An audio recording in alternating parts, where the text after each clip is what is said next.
Humanity has assigned supernatural abilities to precious stones from the time that the first primitive people discovered and worshipped the glittering pebbles that we now call jewels.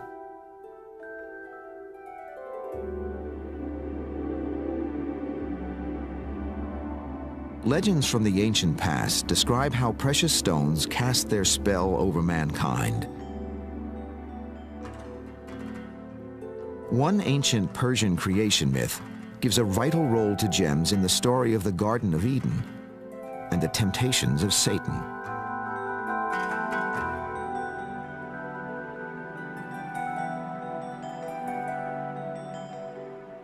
Satan was watching people trying to figure out how he could get weapons over the human race. And one of the things he noticed was how tempted people were by the colors of the flowers.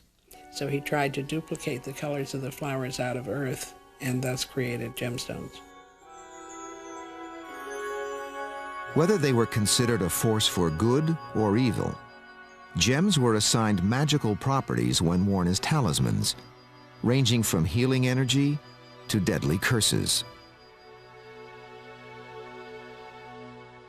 When you look at gems as talismans, the qualities, the obvious qualities of these gems generally lend a great deal of color to what they're used for as talismans. So the diamond has two major qualities that jump out at you. It's clear, and so it's associated with purity.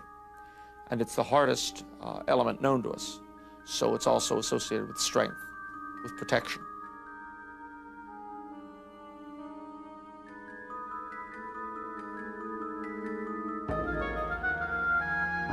Throughout the medieval and Renaissance world, the diamond was prized as a gem with the power to heal. The 15th century Italian doctor Camillus Leopardus ascribed strange medicinal abilities to diamonds.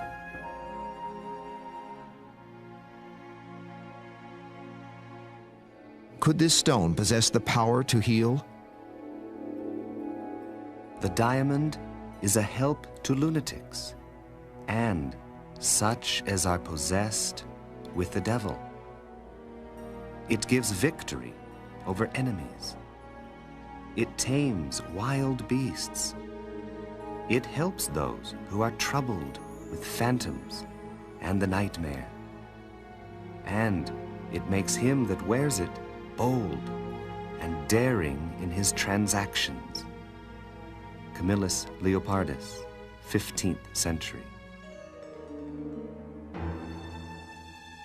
It was also believed that this most precious of gems possessed powers for evil as well as good.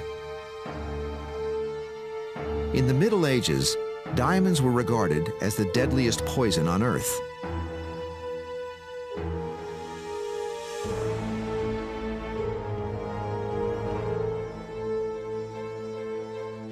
Renaissance princess Catherine de' Medici, renowned for her patronage of the arts and notorious for her political manipulations, reportedly used diamond powder to poison her family's rivals to the throne.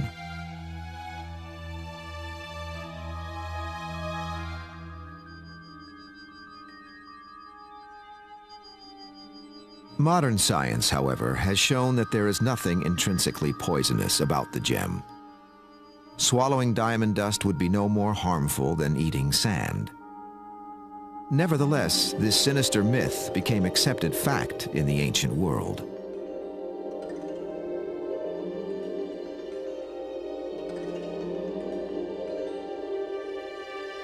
Tales of the poisonous effects of diamonds may well have originated in India nearly 3,000 years ago.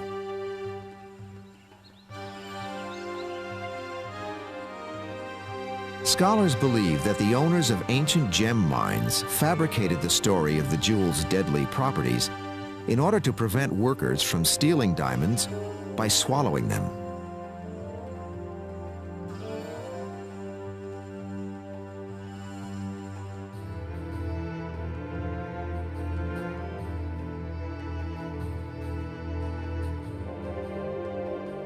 The glorious Hope diamond itself must have originated in India, for until the mid-19th century, all the diamonds in the world had come from the mining pits of the Punjab.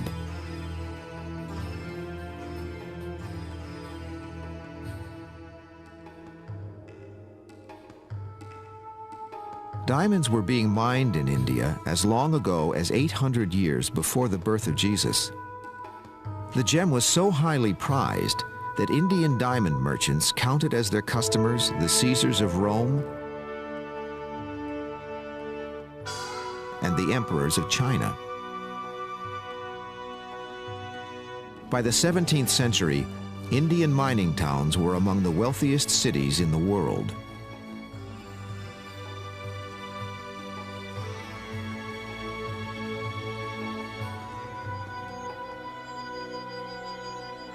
Yet the allegedly lethal powers of the Hope Diamond seem to extend far beyond its supposedly poisonous effects. For legend asserts that merely being in the presence of the splendid blue jewel may cause chaos, ruin, and death.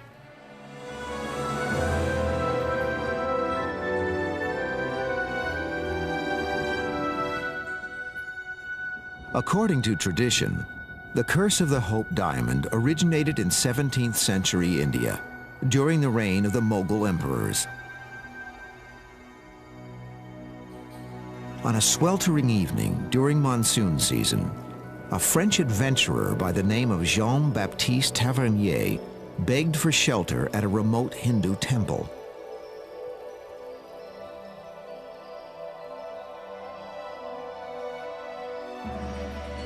The center of worship for the temple was an enormous jewel-covered statue of a Hindu god. The god's all-seeing eyes were fashioned from huge diamonds of the darkest and rarest blue, each of them weighing over 100 carats.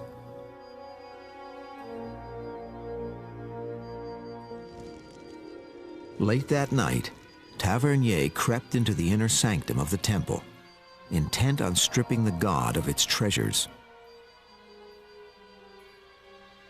But at the very moment the Frenchman pried out the first glittering diamond eye, he was discovered by one of the temple priests.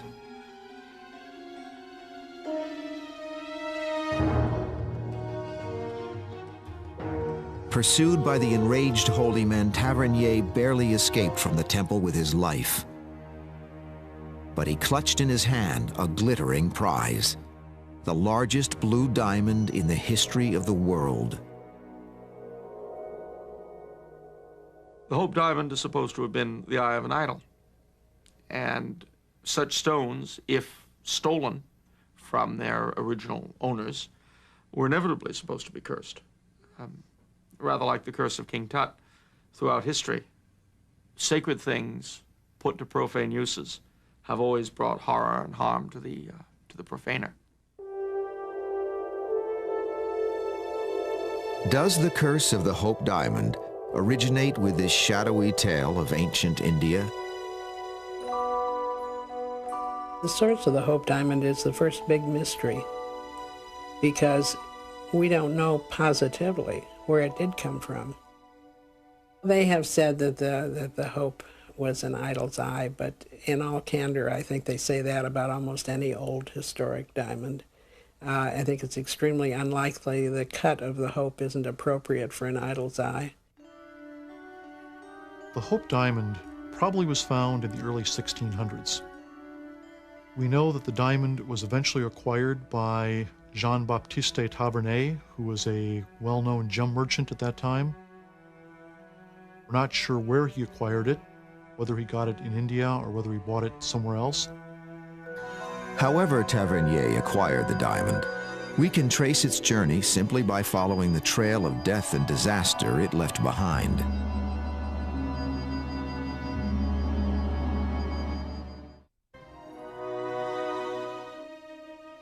The extraordinary blue diamond that would later be called the Hope possesses a curse that is at least 3 centuries old.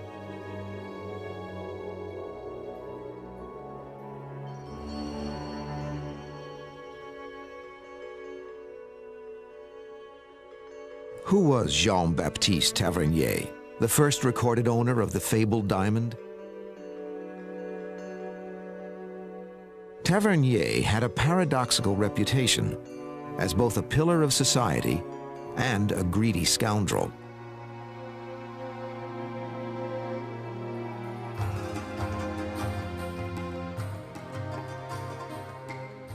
Tavernier traveled the world and became the premier diamond merchant of Europe and Asia in the 17th century.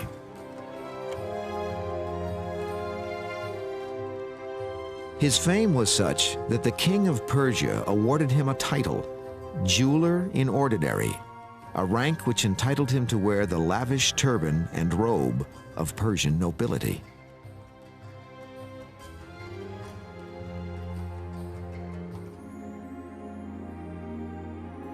In 1642, Tavernier first recorded his possession of an incredible blue diamond. At an astonishing 112 carats, it was nearly the size of a man's fist.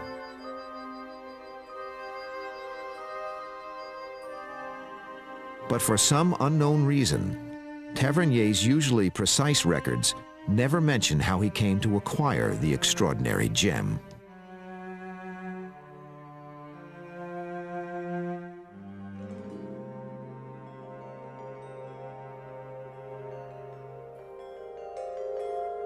Tavernier was a man of great integrity.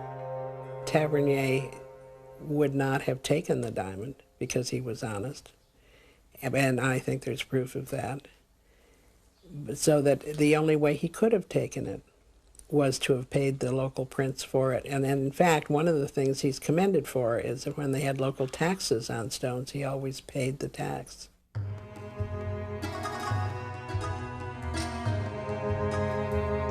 All that is certain is that somehow Jean-Baptiste Tavernier had come into possession of one of the most extraordinary diamonds in the history of the world.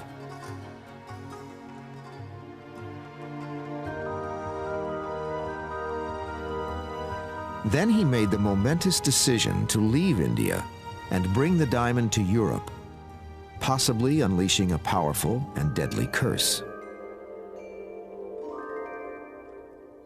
For no sooner had the gem merchant arrived in France in 1645 than he was summoned to show his wares before the mighty King Louis XIV.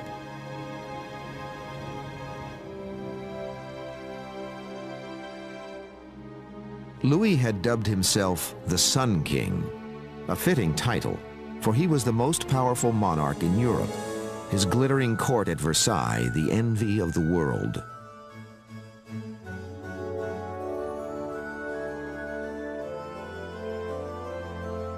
He was also obsessed with gems, and his unlimited wealth allowed him to indulge his extravagant tastes. A single royal coat from his lavish wardrobe glittered with 123 diamond buttons and 396 jeweled buttonholes. Tavernier's arrival from the diamond mines of India instantly caught the attention of this king with a passion for jewels. Upon seeing Tavernier's treasure trove, Louis XIV immediately bought 44 large diamonds and more than 1,000 smaller diamonds. But for the king, one jewel outshone all the others.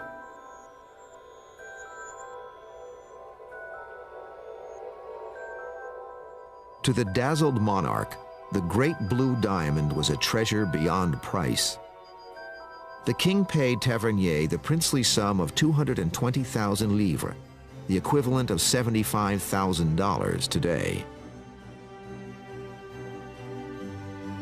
To further express his gratitude to Tavernier, the king granted him a title of nobility.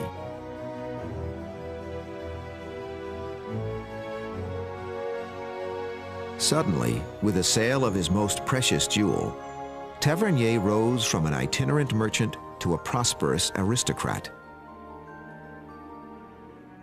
But no sooner had Tavernier left the royal court of France than the curse of the Hope Diamond seemingly began to take its dreaded effect.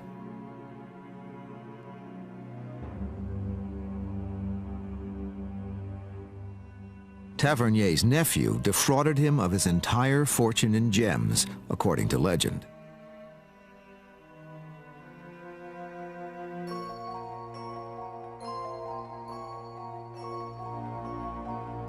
Destitute, the broken and aging Tavernier returned to India in a last desperate attempt to rebuild his fortune.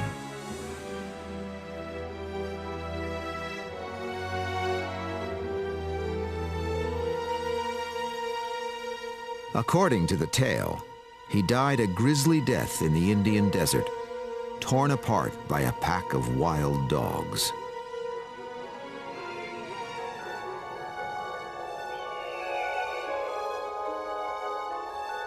Although these accounts were widely believed, Tavernier's body was never recovered. The facts behind Tavernier's disappearance would not be revealed for over 100 years.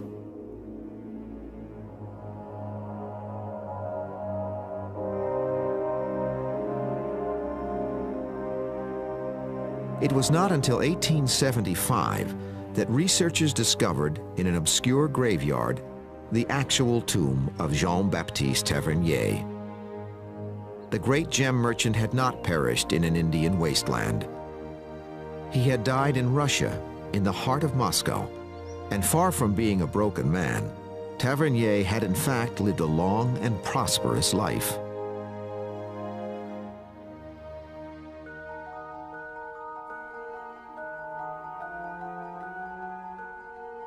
Despite the surprising truth about Tavernier's final destiny, the curse of the Hope Diamond seemed to wreak havoc on its new owners, the royal family of France. By the 1700s, the crown jewels of France were considered the most fabulous gem collection in the world, thanks in no small part to the glorious blue diamond.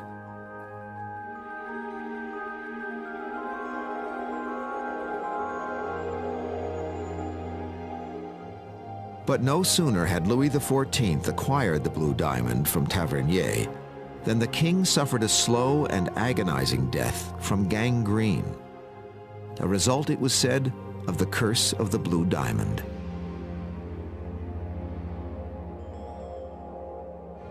His heir, Louis XV, passed the deadly gem to his own grandson when he died in 1774. Tragically, the new king also seemed to have inherited the blue diamond's deadly legacy.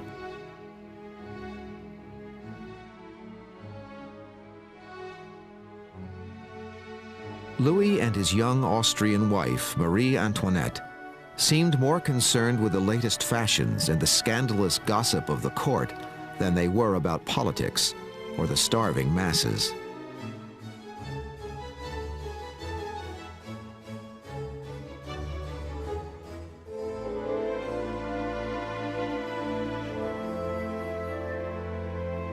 An avid collector of jewels, Marie Antoinette's favorite gem was the magnificent Great Blue Diamond, which legend says she flaunted at royal balls and intimate soirees.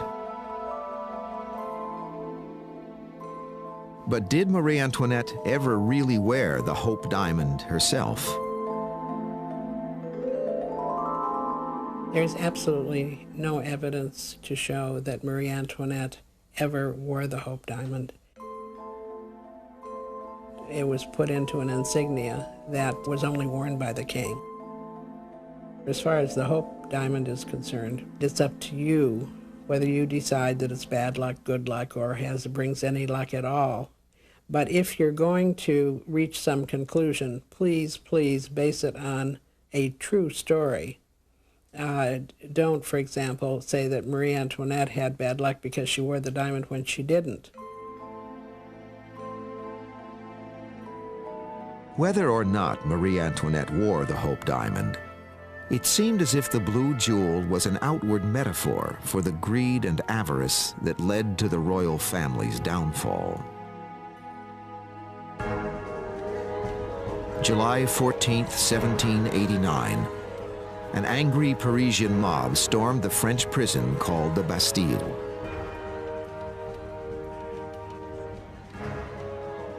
The French Revolution had begun.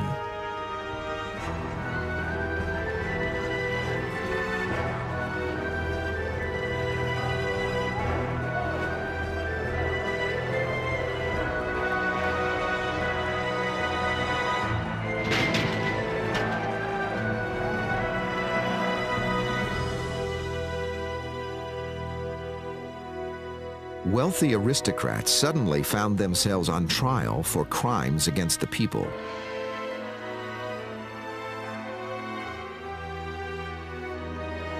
A new and fearsome invention, the guillotine, would soon prove its grim effectiveness in separating the French nobility from their fortunes and their heads.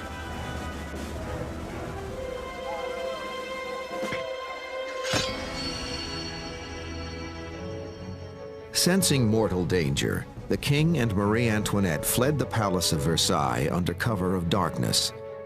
They took with them only their most cherished possessions, including the great blue diamond.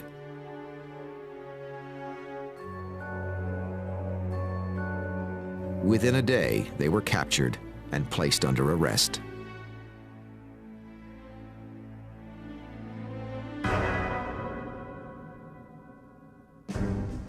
In 1793, Marie Antoinette and King Louis XVI of France marched up the steps to the guillotine before a vengeful mob of thousands. The necks that had once worn the magnificent blue diamond now felt the deadly kiss of the guillotine's blade.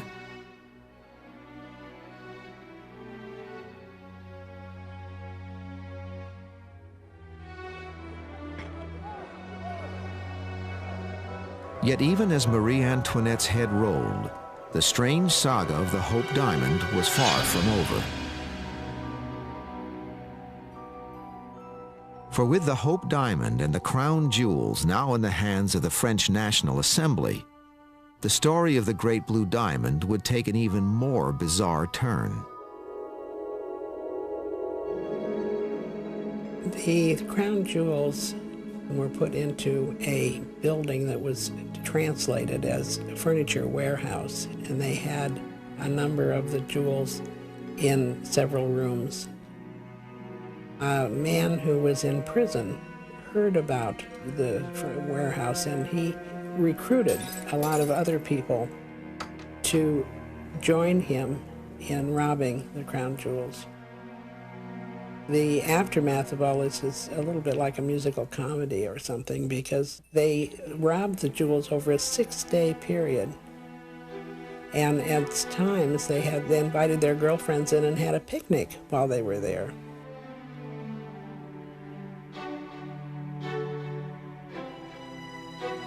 By the time the Parisian police learned of the crime, the crown jewels of France, the greatest gem collection in all of Europe, had disappeared without a trace.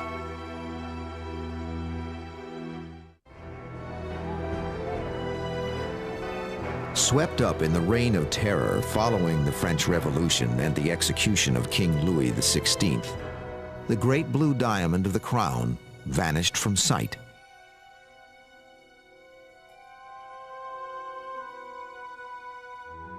And yet, despite its disappearance, its sinister legend was far from over.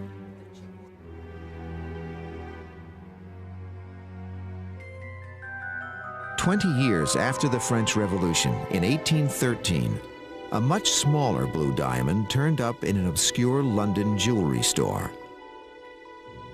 Though differing in size and shape, the gem's color was the same deep, rich hue as the great blue diamond of France. Was this the same rare jewel recut to disguise its source?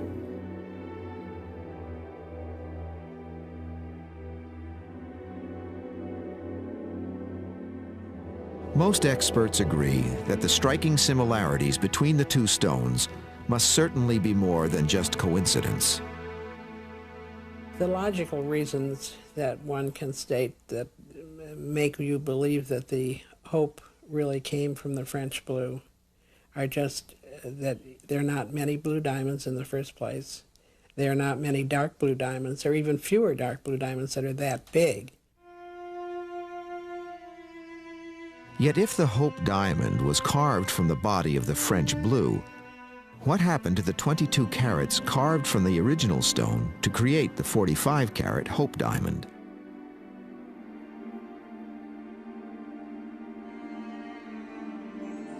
Are there other, smaller stones cut from the giant blue diamond of the French crown? The biggest mystery of the Hope Diamond, it would seem to me, if there is a curse, what happened to the rest of Tavernier Blue? If there are one or two other stones, are they similarly cursed? If other Tavernier Blue stones exist, have they too brought misfortune and horror to their owners? If so, which has certainly shed a lot more credence on the notion that the Hope Diamond is cursed. Some experts believe that the missing jewels will never be found. The diamond was recut between 1792 and 1812, and it was cut from 67 carats down to the present 45.5 carats. The shape of the French blue at that time and the current Hope diamond pretty much preclude having had any other diamond cut from it. It would have been lost during the cutting process, and unfortunately then is lost forever. It is at this crucial juncture, the diamond said to carry the curse would now, ironically, take on the name of Hope.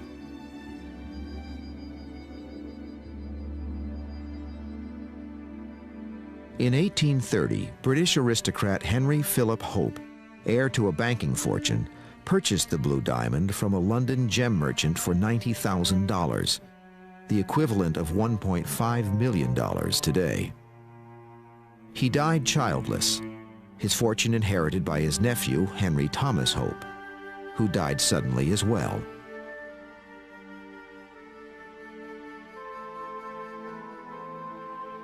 In 1887, Lord Francis Henry Hope became the sole owner of the Hope diamond and heir to the Hope family's fabulous wealth.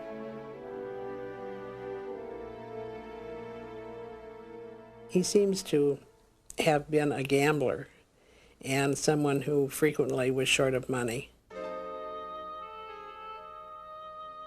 While he was single, he went to a music hall in England and saw May Yoy, who was an American singer. He was captivated by her. He went to every time she performed and sat and watched her. In 1894, Madcap May Yoy, as the press called her, was as famous for her notorious off-stage escapades as she was for her on-stage roles. Despite their difference in social class, Lord Hope and the young singer became engaged.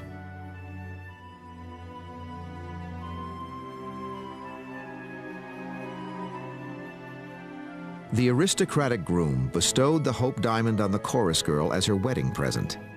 Could true love triumph over the fabled curse?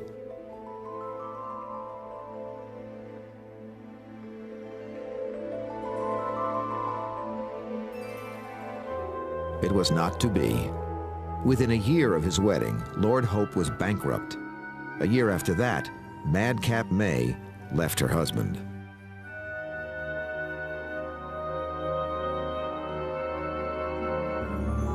Financially and emotionally devastated, Lord Hope sold the dazzling blue diamond he had given to his bride for a sum of $140,000, the equivalent of nearly $2 million today.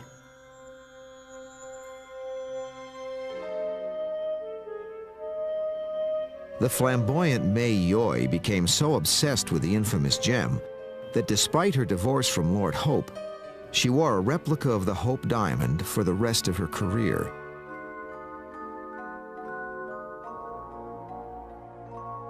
Tragically, the curse seemed to cast its shadow across her life as well. For when she founded a hotel she named the Blue Diamond, it burned to the ground within months of opening.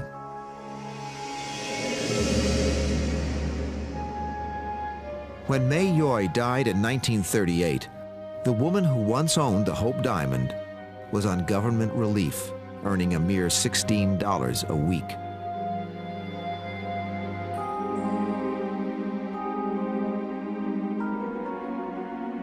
Whether the curse of the Hope diamond destroyed generations of the Hope family, or if the string of disasters that befell them was simply a matter of coincidence, is open to interpretation.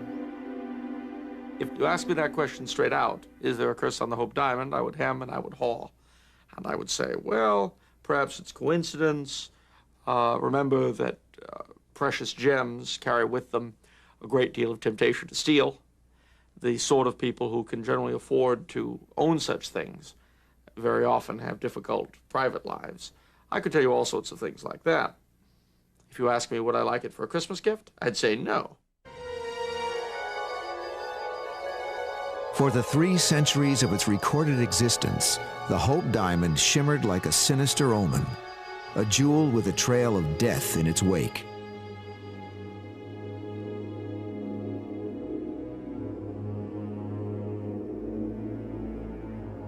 As the 20th century began, the legend of the Hope Diamond continued to cast its spell over all who came in contact with it.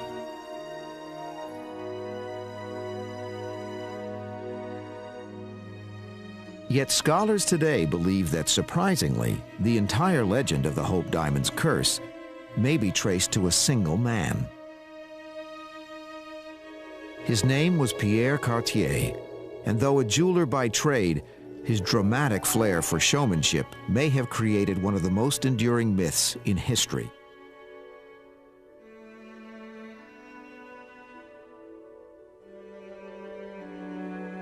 Cartier acquired the Hope Diamond in 1908. He planned to sell the fabled gem to his most eccentric client.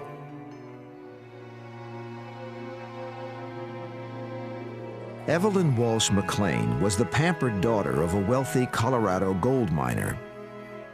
Her extravagant wedding to newspaper tycoon Thomas McLean was the talk of Washington, D.C.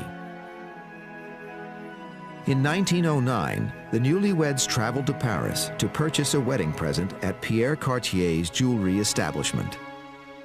We're not sure how much Pierre Cartier himself had to do with really creating the story of a curse on the Hope Diamond, but clearly he was interested in selling this diamond to Evelyn Walsh McLean.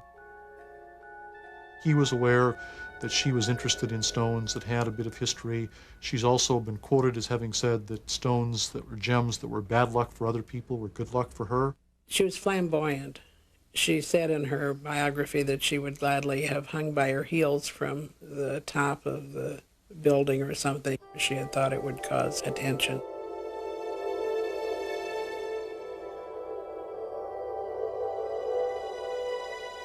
Historians believe Cartier was the first person to claim that the Hope Diamond was pried from the eye of a stone idol.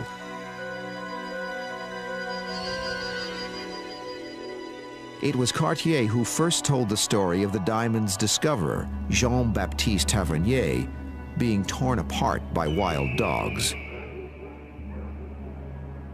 And it was Cartier who first claimed that the Hope Diamond was worn by Marie Antoinette before her beheading. Apparently, Cartier's consummate salesmanship had the desired effect. In 1911, Evelyn Walsh McLean bought the Hope Diamond for $180,000, the equivalent of $3 million today. So it seems that that had to be the origin of the story of the curse, because we don't really have any documentation that speaks of a curse any earlier than that. The tale continued to grow, for Mrs. McLean herself helped enhance the diamond's bizarre reputation. She flaunted her disdain for the diamond's legendary curse in the most outrageous ways, keeping it under the pillows of her couch, and even mounting it on a collar for her dog.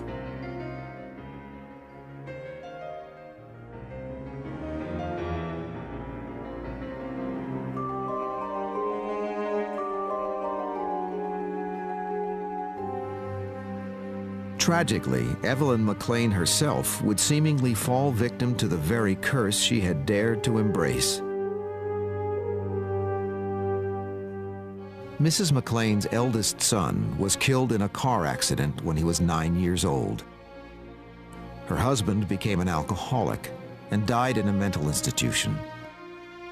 And her only daughter committed suicide by a drug overdose at age 25.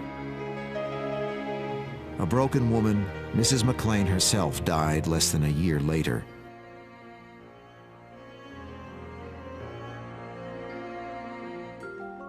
Is the tragic fate of Mrs. McLean and her family only a bizarre coincidence? Or when Cartier invented the tale of the Hope Diamond's curse, did it contain more truth than he ever knew?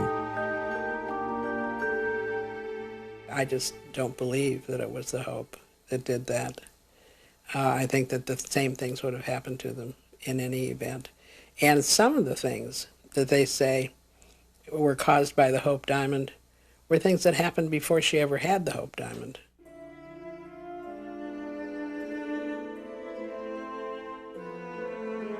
With Evelyn McLean's death in 1947, her heirs sold the diamond which had obsessed her to the renowned New York jeweler Harry Winston.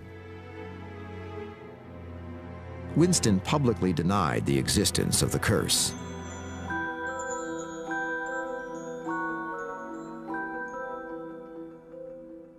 In 1958, he donated the Hope Diamond to the Smithsonian Institution in Washington, D.C. The world's most fabulous and most feared diamond now belonged to the American people.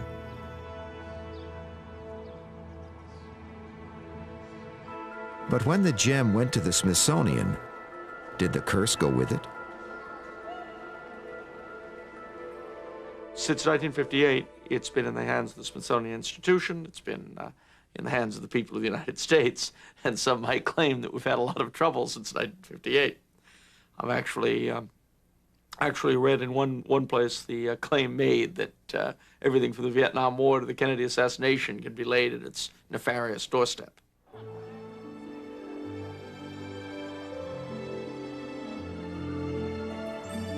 What is it about this sparkling piece of blue stone that spawns dark legends of chaos and destruction, even as it touches the hearts of millions?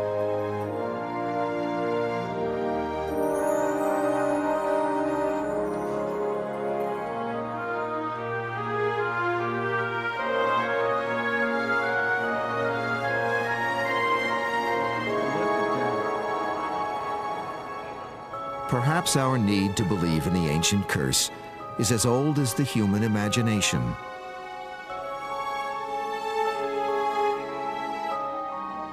Curses certainly answer a lot of questions.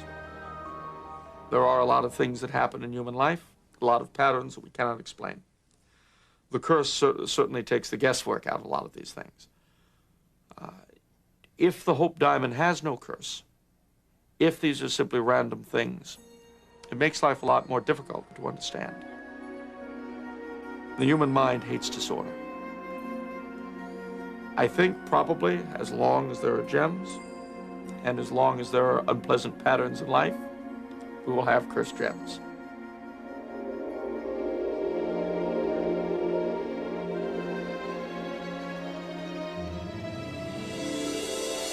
Beautiful, yet seemingly deadly. Flawless, yet apparently cursed. Perhaps it is this forbidden attraction that makes the curse of the Hope Diamond such a haunting, seductive story.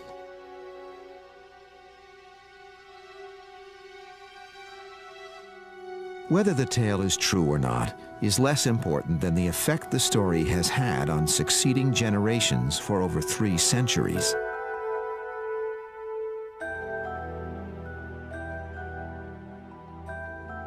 The legend of the mysterious Hope Diamond endures with the strength and dazzling fire of the diamond itself, enticing those of us who dare to go in search of history.